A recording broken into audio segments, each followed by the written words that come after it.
Hi, welcome back to Community Hotline. My name is Monica Weitzel. We're here at Metro East Community Media in Gresham, Oregon. And with me tonight, I have from Menucha Retreat and Conference Center, Lauren Deming, who is the Director of Marketing. Welcome, Lauren. Thank you.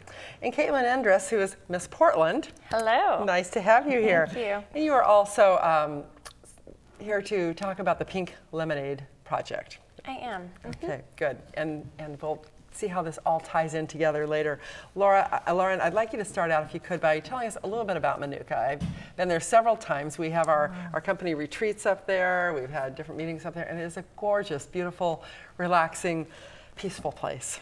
It is. So, yeah. Well, it's 102 acres right inside the Columbia Gorge National Scenic Area. Yes, yes. Corbett, Oregon, and it's only about a half-hour drive from the airport, so it's easy for people to get to from all over the metro area.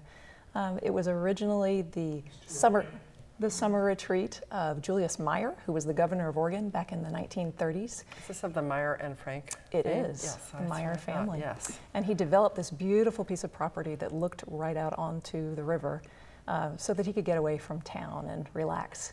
When he passed away, his family decided to sell it to the First Presbyterian Church of Portland, and it's been operated for 62 years as an ecumenical retreat center.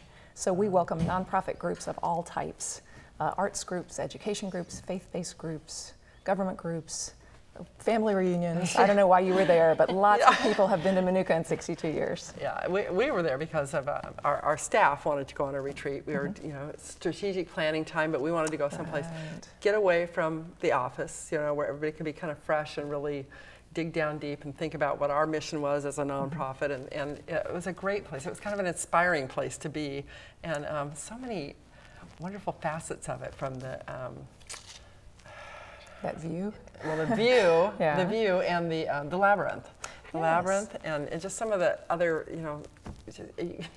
flowers over here, little streams over there, and the view is amazing, absolutely amazing, and the food was good too. Yeah, I believe we have some pictures here too. We do. Yeah, so maybe Should we start those? Yeah, let's look at some of those pictures. We'll walk people through Menucha. Yeah, tell them what we're looking at, so they get an idea of how absolutely gorgeous it is. So see if we can bring those up now. Okay.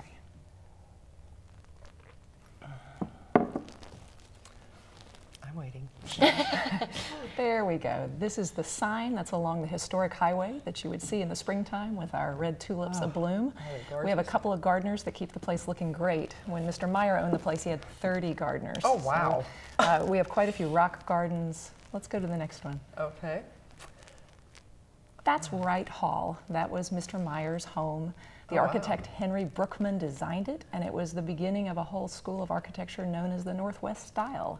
So it's a famous building and a beautiful building. What you don't see is on the back there's a terrace that looks out, has a very long, beautiful view. A fire pit that's new probably since you've been there.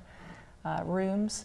President Hoover stayed there when he visited back in the 30s, and FDR came through as well. Wow, that's impressive. There's that view. There it is. We are 2 miles to the west of Crown Point. So if you walk down to our swimming pool, any time of year, any time of day, there's a beautiful view. The way the sky looks changes from photo to photo. But and you're looking down on Crown Point, so you're even higher. We are 700 feet above the river. You're up there. And people just enjoy the long view sometimes. Yes, it's time to take a break. This is part of a rock garden right across from Wright Hall. And they call this the Stairway to Heaven because it's just so glorious in the spring. It's beautiful. And when you get to the top of those stairs, there are some pools. We have benches scattered around. It's a place where you can find some peace, sit, think.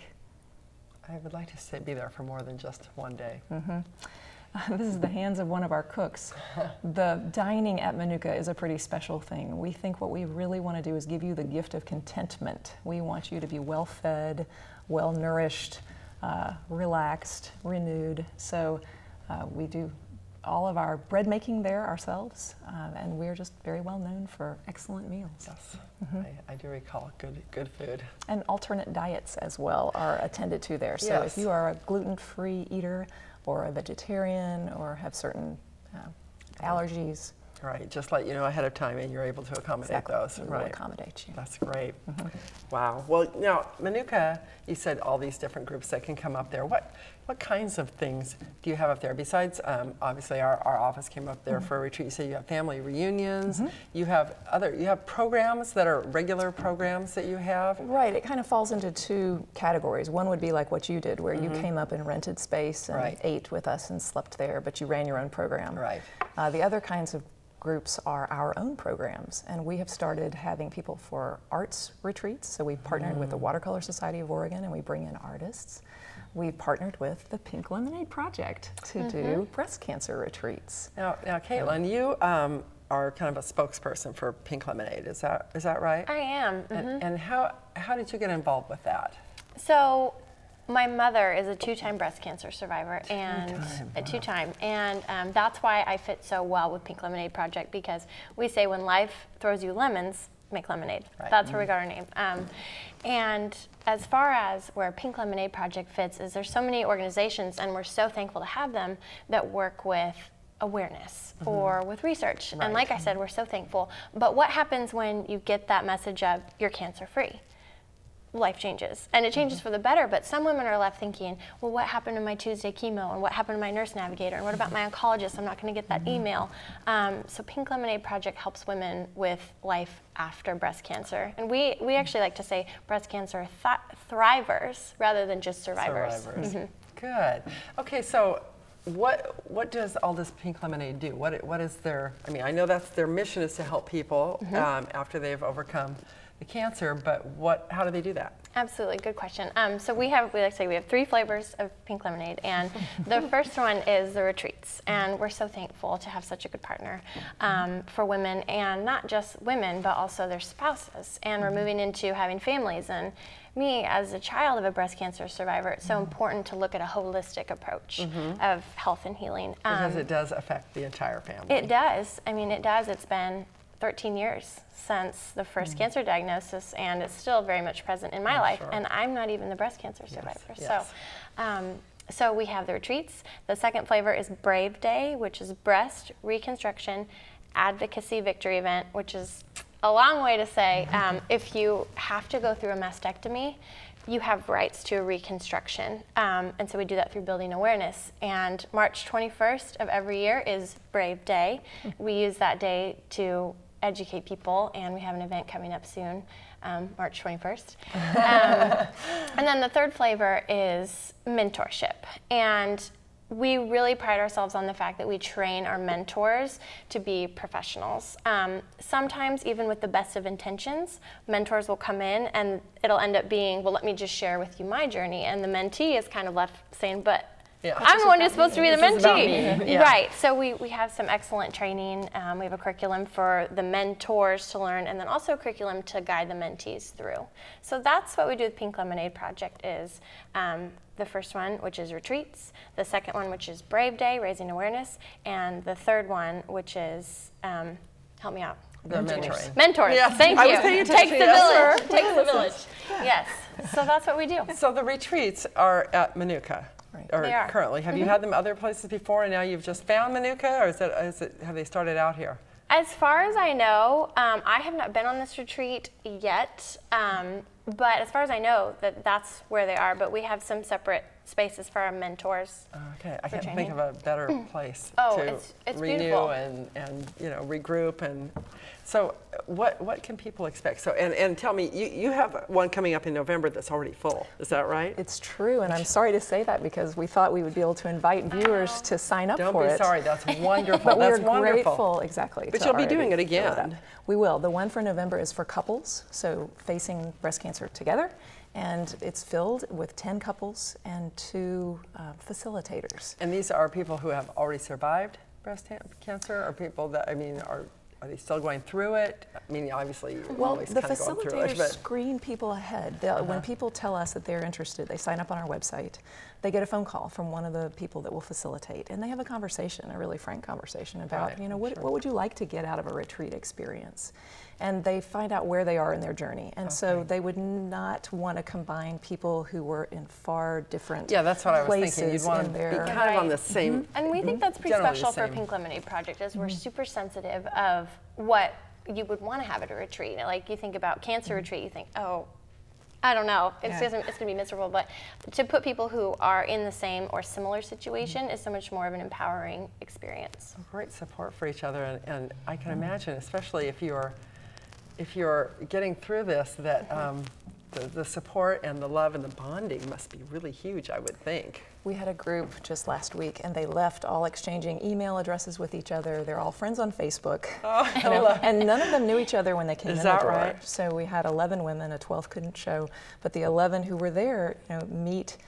They have these facilitated conversations together. They have art therapy together. Well, we have some more pictures, actually. Can we show those pictures? Let's take a look at those pictures. Perfect. I can do the commentary that goes along with them. Let's take a look at those. The picture's worth 1,000 words. Yes, they are. Yes, they most certainly are. They stay in Creevy Commons. Creevy is the newest set of buildings on the Menucha campus. And the Creevy rooms are, that's Creevy that you're seeing right there. The Creevy rooms are individual for them, so you've got your own room with your own bathroom. So when you need space and you just want to get away from everybody, you always have that little haven to return to. Yeah. We do art therapy as part of what goes on. People are encouraged to make transformational collages. So in the process of cutting out pictures that represent where you are, where you want to go, who are you now? What are the opportunities that present themselves because of cancer? And who do you want to become? So that's art therapy. That's the labyrinth you were talking about. I just love the labyrinth. A labyrinth is not a maze. The labyrinth is a pathway, and it's a winding pathway, kind of like a cancer journey can be a winding pathway. You walk in and you go through the pathway till you reach the center. It can be a tool for just meditating or for prayer, depending on how you want to approach that. You get to the center, you spend time there collecting yourself. You've shed things along the way getting there. You sit in the center, you receive, and as you walk out, you build back up. And that's a very short explanation. The person that I work with, Scott Crane, who facilitates the labyrinth, explains it in more detail. And people have written on evaluations that they've had very meaningful experiences walking the labyrinth. I believe it. That's inside the main meeting room in Creevy. So those are two women at one of last year's retreats sharing experiences together. It's pretty there, isn't it? It is. Wood, the big mantle there. There are big windows. No matter what time of year you're there, it's pretty. Two more of our participants, and that's the view looking westward. So we have the Eastern Gorge view that you already saw, and this is the western view, which is raining. It's beautiful up there. It is. And there's the bonding. There's what's going on. The facilitators and the group of women all together. I think that's really life-changing. I loved the fireplace. I was just there today, and you walk in and it's just this huge fireplace. And I'm a fireplace person, so that was something I was drawn to right away. Like, that's how I would relax. And that's something I thought was nice about Menucha is there's different choices of how you see healing. And I really like that. There's the fireplace, there's the pool, there's the labyrinth, there's the food, there's rock garden, and there's the bonding. Okay, we're almost out of time already, so tell me what else we need to know about Pink Lemonade. If somebody wanted to get involved with Pink Lemonade, do you need volunteers? Do you need donations? Do you need all of the above? Spread the word. All of the above. We need you. What we need is we need women who are breast cancer thrivers. We need the supporters of those breast cancer thrivers. We need funding always. We need people who want to come to our events. But I'm a huge fan of Google. If you Google Pink Lemonade Project, you're going to find our website and a lot of information about upcoming events. Good. That's great. And if you are interested in finding out more about Menucha, you have something new, don't you, about the if people want to find out about upcoming events? We do. Because we filled that retreat for November, we put a place on our website where people can just enter their first name and their email address. And we will alert you when future cancer retreats come up. We'll let you know when the registration starts because they fill pretty quickly these days. Good. So I give people a little leg up on it, and they'll be able to know and get right in there. Get in. Good. Well, I hope they all fill up because obviously there's plenty of people out there who are in that situation, and to be able to get that help is amazing and wonderful. Thank you both, Lauren and Caitlin, for being here to share that with us today. And you're both doing terrific work, so keep it up. Thank you. Thanks very much. Oh, sure. Thanks so much for joining us on this segment of Community Hotline. Don't go away. We'll be right back to talk with Joan Kanda about Connected.